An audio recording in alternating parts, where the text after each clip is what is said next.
It all began on July 18, 1981, in the town of Brookfield, Connecticut. Ed and Lorraine Warren, along with their cameraman Drew, were called to witness the exorcism of an 8-year-old boy, David Glatzel. At the Glatzel residence, everyone, including David's parents Carl and Judy, his sister Debbie, and her boyfriend Arnie, the two demonologists, Drew and Father Gordon, prepare for the exorcism. The house already looks wrecked, the most likely consequence of the existence of the demonic entity.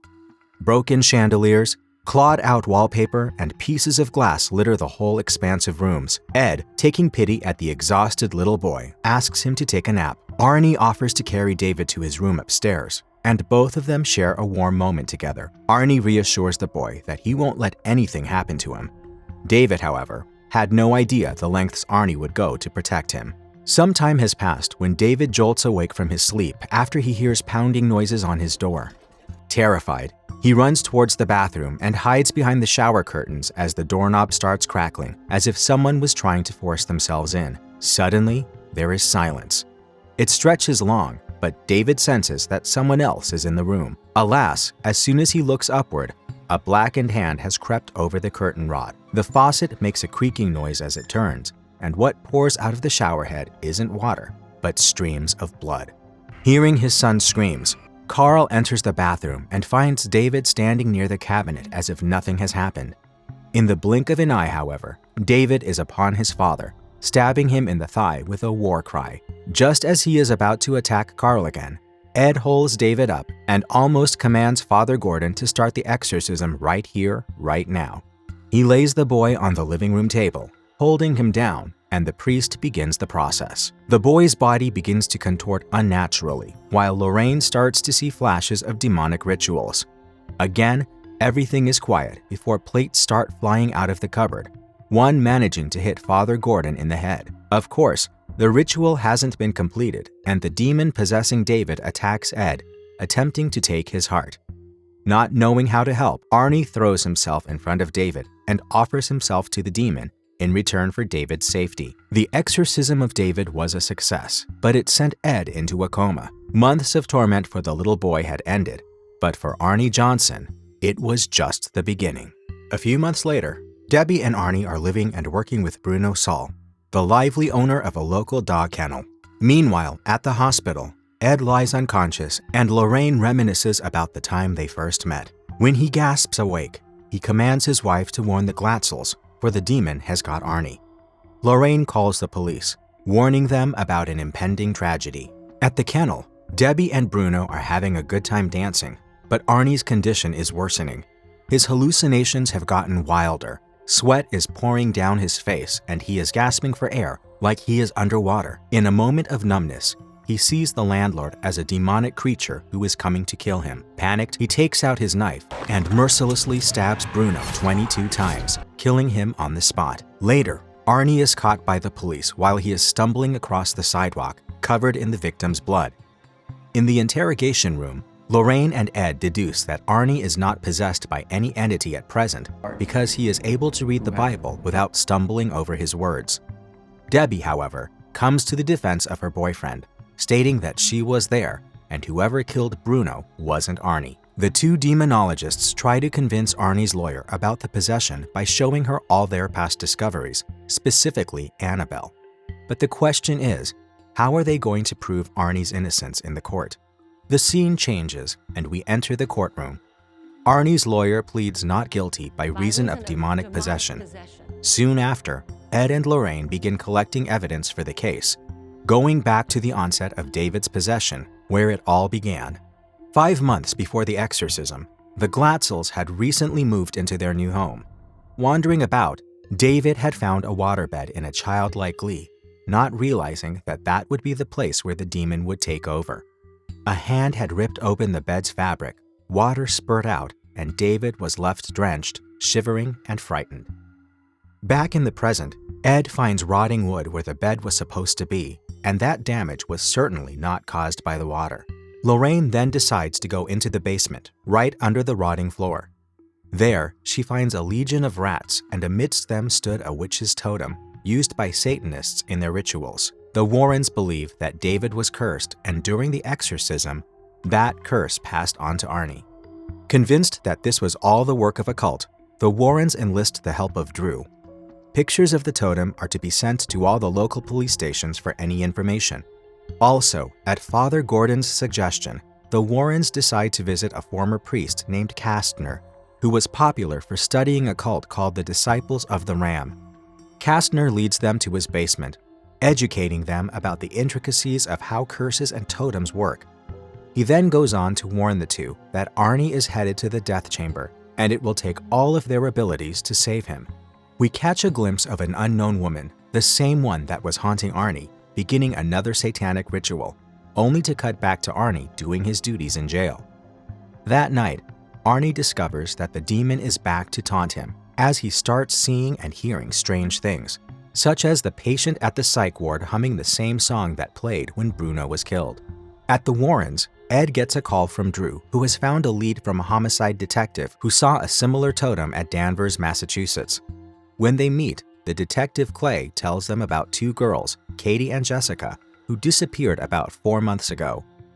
In a close-by forest, Katie's body was found littered with 22 stab wounds, just like Bruno, but Jessica is still missing. The same totem was found at the bloody crime scene. Both parties then decide to help each other, after the detective makes sure that Lorraine is not lying about her gift, seeing things that normal people cannot. Meanwhile, David and Debbie are with Arnie for a scheduled meetup. Arnie hesitates to tell them about what's been happening to him, but David knows. He had gone through the same coldness, traversed through the same unknown. Debbie questions about what the demon is telling Arnie to do, and we cut back to the forest, Katie's murder location. Lorraine gets a hunch that something terrible has happened here, and right in that moment, she is transcended into a vision. She sees Katie and Jessica having a laugh at their adventure in the woods, when suddenly, Jessica's eyes whiten and she stabs Katie to death. She was possessed. Just as she comes to her senses, Jessica is hysterical and she runs into the darkness. Lorraine follows. Not able to see where she is heading towards, she falls into the nearby river. Lorraine, entranced, almost falls as well, but she controls herself at the right time. Yet, she is pulled over the edge by a devilish arm when fortunately, she is saved by her husband. Indeed, Clay and his team find a body at the bottom of the river, and though they are waiting for the DNA results, he assures the Warrens that they'll get the case files to find any leads for themselves. Afterwards, a crying Debbie phones Ed, informing him that Arnie's demon has returned and is now telling her boyfriend to kill himself. As Ed is asking her to tell the jail staff to keep Arnie on a 24/7 suicide watch, the call suddenly ends following an eerie, screeching sound. We cut back to Arnie and notice that he is in the same condition David was at the start of this film.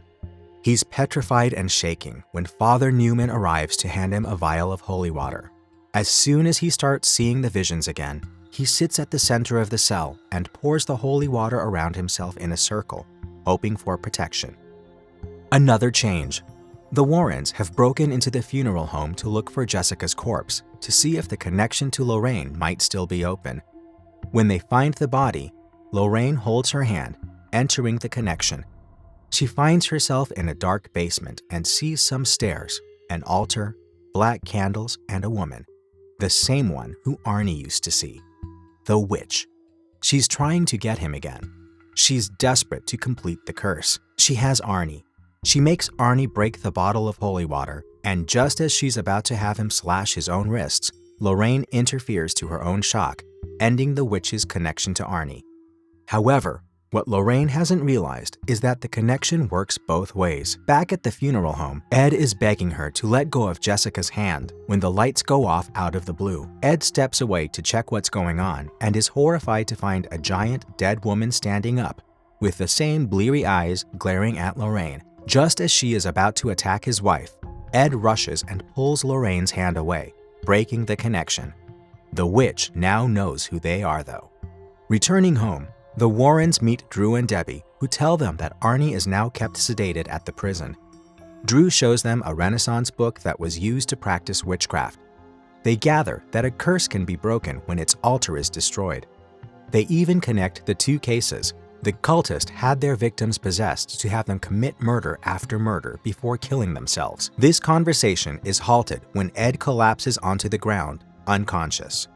He wakes up in a bed, only to find the house empty and Lorraine's cross lying on the floor outside the main door.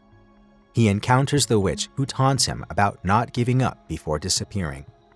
The same dead corpse shows up, trying to attack him this time. He retaliates, and just as he's about to stab it with his knife, he returns, only to find out that he almost killed his wife instead.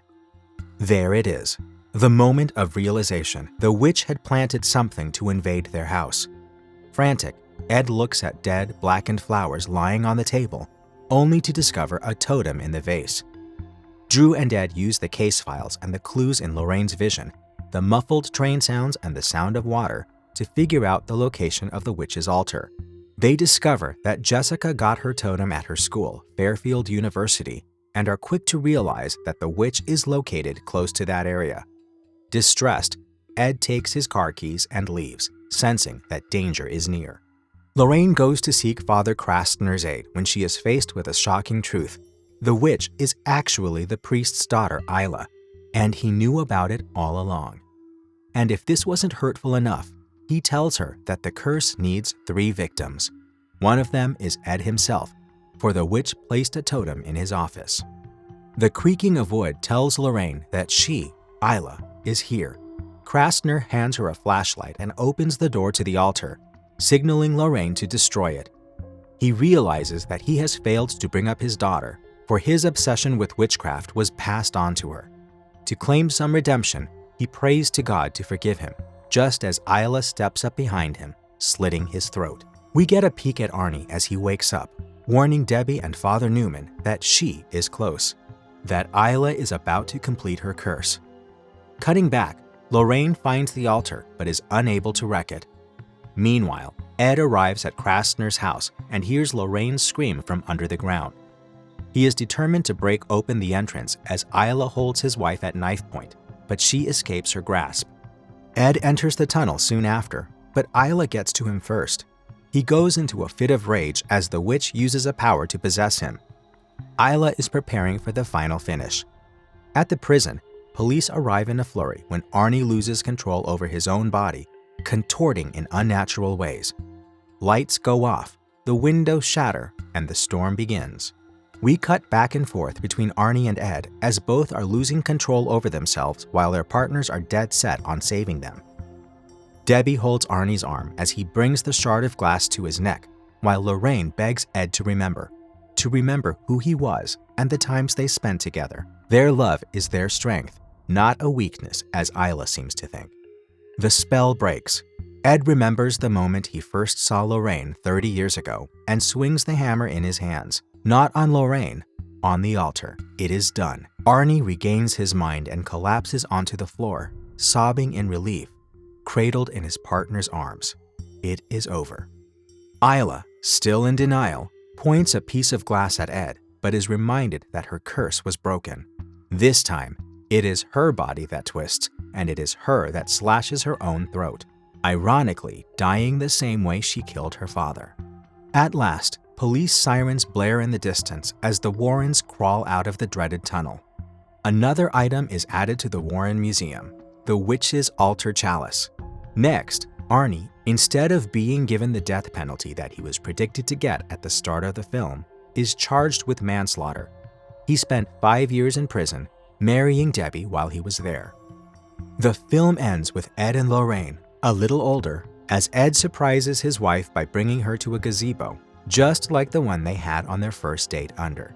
They spend the last seconds in each other's arms, just like it was 30 years ago.